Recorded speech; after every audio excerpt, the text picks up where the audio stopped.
Welcome back to channel. நான் cinemas with me Sushmita. இன்னைக்கு channel ஒரு இன்ட்ரெஸ்டிங்கான ஒரு மூவியோட அப்டேட் தான் வந்திருக்கேன். அது என்ன மூவி, யாரை பத்தி தானே யோசிக்கிறீங்க?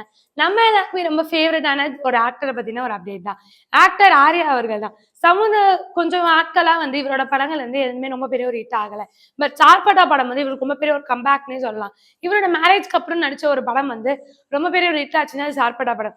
அதுக்காக இவர் பண்ண எஃபர்ட்ஸ் ஆகட்டும் எல்லாமே ரொம்ப பெரிய ஒரு இதுன்னே சொல்லலாம். இவரோட அடுத்த படம் வந்து ஜெயின் கிருஷ்ணன் அப்படின்றவரோட டைரக்ஷன்ல தான் ஆர்யா அவர்கள் நடிக்க போறாரு. இதுல நிக்கிலா விமல் அவர்கள் வந்து ஃபீமேல் லீடா பண்ண போறாங்க. இவங்க ஆல்ரெடி வந்து நிறைய Malayalam movies and Tamil movies பண்ணிட்டு இருக்காங்க. இதை தொடர்ந்து இப்ப ஆர்யா அவர்களோட பேர பாக்குறாங்க. இந்த படம் வந்து எப்படி வரப்போகுது அப்படின்னா, இந்த மூவி மேபி கமர்ஷியலா இருக்குமா, ஒரு ஆக்ஷன் ஸ்கிரிப்டா இருக்குமா, இதுல நிறைய ஒப்பீனியன்ஸ் நிறைய பேருக்கு இருக்கு. இந்த படத்தை வந்து அபிஷியலா என்ன பண்ண போறாங்கன்னா, மலையாளம் அண்ட் தமிழ் ரெண்டுத்துலயுமே எடுக்க போறாங்க அப்படின்ற மாதிரியான விஷயங்கள் வந்துட்டு இருக்கு.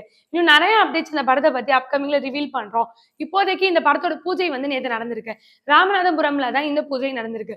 மேபி இது ஒரு வில்லேஜ் ஸ்கிரிப்டா இருக்குமா, இல்லைன்னா ஒரு கமர்ஷியல் ஸ்கிரிப்டா இருக்குமா, இல்ல ஒரு ரொமான்டிக் ஸ்கிரிப்டா இருக்குமா, இதுல நிறைய ஒப்பீனியன்ஸ் இருக்குன்னே சொல்லலாம். இதை பத்திலாம் நீங்க என்ன நினைக்கிறீங்கன்றத மறக்காம கீழே கமெண்ட் பண்ணுங்க.